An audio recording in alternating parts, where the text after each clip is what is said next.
Cheche Cyberland, your favorite Babalao, Omodun, Odileke, coming at you with another great video. Like always, guys, like always. You know, I love it when you spread the good word. Give me the like and give me the share. All right, let's jump right in, because this is one that you do not want to miss, right?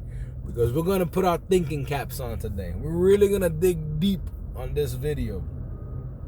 And I think it was necessary, right? I think it's another video that I think is overdue, right? Because I think it's the understanding of certain things in our faith and the whys that we do it, right? It's no mystery that we all have foundationally the same belief system when it comes to how traditional does business and how diaspora does business.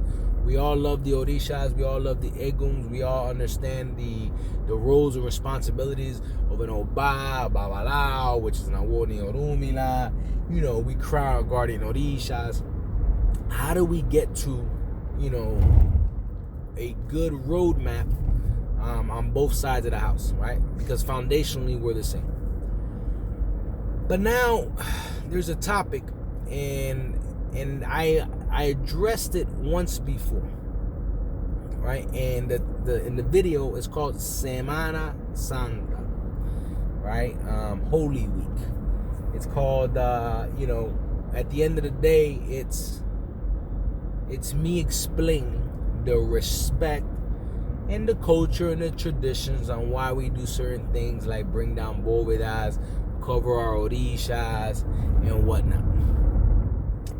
And a couple of things were brought to my attention, right? And I never shared this with anybody, because I remember the conversation like it was yesterday with one of my elders, like about 8 years ago, right? But the point is, a lot of people, even within my ile, began to ask, what is this thing, and why are we doing it, and how are we doing it, and X, Y, and Z, right? Because in my ile, I promote ask questions. I need you to have a thorough understanding of things before you make a decision on where you want to go, right? Because I'm not going to force anybody to do anything. 2, everybody's spirituality is unique on what guides them. They got their own spirit guide, they got their own guardian Orisha, they got their own Odun. That Odun was complemented by other Oduns. Those Oduns came out in Ire and Osha, but that person's living a different type of life than I am, right? So all I can do as an Awoni Orumila is help guide them based on the spider web of things. So let's get back on Holy Week, right? So should you or should you not bring down your bóveda and cover things with the white cloth? Okay, fair question. Remember what I told you guys, part 1, I told you about the respect, the tradition, and the culture of doing it. And if you didn't want to do it, that's okay, you know, but it was things that were done out of respect. Now, I want to tell you some more factual data in order to support that aspect of things, right? So first thing I'm going to tell you, it has nothing to do with being Catholic. It has nothing to do with being Christian, within any of the sects of Christianity, whether it's Hebrew, whether it's you're Jewish, whether it's Catholic, whether it's Arabic. It doesn't matter. It just doesn't matter. And here's why. In Ifa, here's facts number 1. In Ifa, there is an Odun called Oyekumei. You know, Ekumei, you begin to kind of see the story of what appears to be a divinity that came down to Aye, to earth, for the sole purpose of elevating into an Orisha, like many of our Orishas have. Odudua, Chango, whatnot. Okay. Now, through that journey, that divinity did not do what he needed to do. And this divinity, his name is Jesus, right? In our books, in our text, we call him Jewson. So, you know, Jusun, I guess. right? In my pronunciation. And because of it, he found himself getting sacrificed, right, for the cause of man at that time, right? Those who opposed the faith, right, their faith, and they sacrificed him on the cross. And next thing you know, he resurrects eventually. And he doesn't really resurrect, right? So that's a word that I don't like too much. Atunwa. In our faith, we talk about the reincarnation, right? Because he didn't really resurrect it. He just went back home. He went back up to Oloro. But that's the story I want you to dissect in order for me to get to my second point, right? So the first facts.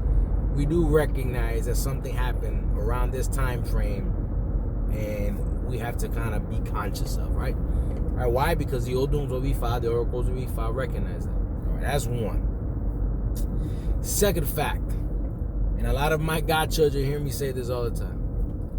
You need three things, okay? Three things in order to make a consecrated item, right? You need herbs, you need rocks, and you need blood.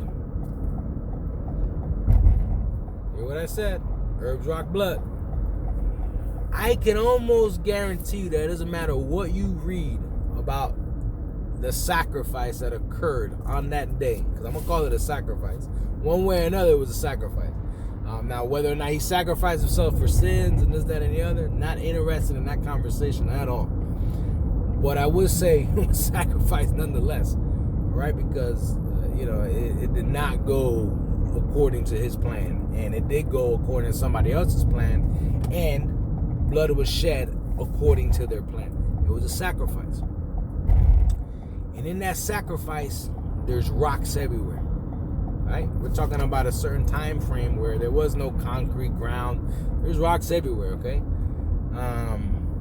So then you look at the aspects of, people wiping his face with cloth that's made out of different types of cotton.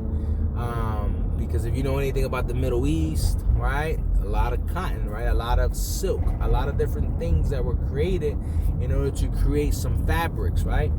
Based on trades, depending on the time, and that era and whatnot, right? But anyway, they've created different methods of creating things to wipe your face, right? We talk about this crown that he had that was made of thorns, right? That was eventually made of some form of plant, right? And you begin to kind of see all the components necessary for consecration within the sacrifice of a human being that happened by the hands of humans that had no right doing it to begin with, because one, we don't even allow humans to sacrifice animals, let alone sacrifice a human.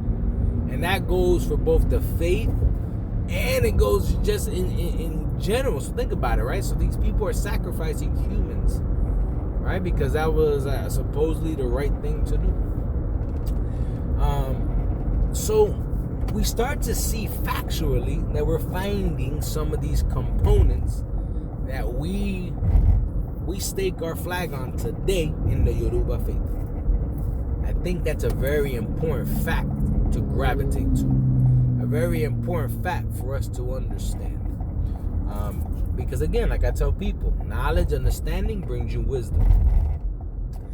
So because of those aspects, we have to begin to start to say, okay, wait a minute, did they consecrate the ground? What is going on here? What am I trying to say, right? And here's what I'm trying to say. In the story in Oyekume, it says that Jesus did not do the Ebo that he was told to do because he was against what Eshu stood for. He wanted to be 100% white and pure and positive, and he did not want to give homage to the negative side, the dark side, I guess, the darkness and the void. Not because it was bad or anything like that. It's just that his goal was, I wanted to be just 100% white, which teaches us the lesson of why we need to have balance in our lives. You have to have the good and the bad in everything you do. All right, so he didn't do the sacrifice, and Eshu made him pay for that, right? Not because Eshu is bad, it's just because it was written, right? In Ifa, it's pretty clear do your ebols, right? If you get told to do something in order to avoid certain barriers, do your ebol. The ebol he needed to do was so that he was not betrayed by those that are closest to him, which is going to stop him from completing his mission on Earth. Did it happen? Yeah, he got told to do something. He didn't do it, and boom, guess what? He didn't make it. And I'm not trying to be cruel, but I'm trying to provide you with some perspective, right? So, it was Iku that took him. It was the Osolbos that took him. It was the lack of him not following Ifa's guidance that took him. And because of who he was, a divinity that shed blood on earth by unconsecrated humans, right? With the components of everything that we need for a consecration, we have now created and shook the core of the earth to a point where things are off balance, right? You don't walk away from an earthquake, right? When it's a 10.0. You see devastation behind it and try to understand, okay, how do I prevent this in the future? Or what does this mean for my life? What does this mean for my house? What does this mean for my country? Right? And you say, wow, is there any follow-up to this, right? Because earthquakes typically bring with it sometimes maybe the tectonic plates. Maybe you have a volcano show up. Maybe now lava starts spewing. There's a lot of second, third order effects of things. And you're probably wondering, man, he is going on and on about this one. Yes, because now we have to dissect that a little bit. Something happened that caused a major rift in this planet, on this planet. All right, and now we have a little bit of understanding on why we need to kind of top some of the things that can be affected by that negative influence, by that dark influence, right? Not because it was somebody who didn't follow in their bull, but the reality is we can pretty much piece it together. This divinity had and was somebody important. So we need to respect that aspect of things, right? And because we don't fully understand it completely, we got to look at what we know. We got to look at the facts itself. Which leads me to tell you that if all things that go bump in the night and are negative, right, truly is being perpetuated during this week, because the core of this earth is off balance and it's off of its scales because of the tragedy that occurred at a certain point. Absolutely, I think you should do it, right? No harm, no foul, just strictly understanding and facts. And I think that fact, right? And I think that action that you do, whether you put that white cloth or not, or whether you bring that boveda up or down, needs to hinder and needs to be placed on the facts that I'm talking about, not necessarily on what the belief system is in the Abrahamic faiths. Very important for us to understand this, okay? So I wanted to give you this follow-up, right? And I wanted to give you the follow-up. Why? Because part one talked about the respect, the culture, and the tradition. Part two, I wanted to bring some facts to the table on why I think it's a good idea. You know what I mean? Part three, not necessarily part three, but another point to this video is more of personally, everyone is an individual. Everyone has the right to choose what they want to do with their spirituality. Everyone has elders. My goal is to guide those who want me to guide them and tell them the answers that they want, right? Or the answers that they need. Because what they want may not be what they need, but I'm going to tell you what they need, right? Because I think that's the right thing to do. Your quest is whether or not you want to listen to your elders or not, right? And that's a whole different ballgame. Because I've told many people before, if I am not the one you want to follow down that football field, if I'm the quarterback calling the plays or the head coach calling the plays, and you don't want to follow the plays, then you don't need to be on the team. Because ultimately, at the end of the day, we're trying to win a Super Bowl, right? We're trying to all get to the end zone. We're all trying to make some really solid moves for our future. And we need people to be smart. I need people to make smart decisions. I need people to follow their elders. I need people to understand. And I'm hoping that these videos are building a lot of that aspect of things. So with that said, guys, I said a mouthful. I know I came out a little direct on some things, but you guys know me. I love each and every one of you, and I appreciate each and every one of you tuning in. All right? So with that said, it's Holy Week. This is part 2. Things go bumping tonight. A lot of energy to harness this week on a negative aspect. Be safe out there. I'm not going to get into, how the negative stuff works. I don't think that's the premise of this.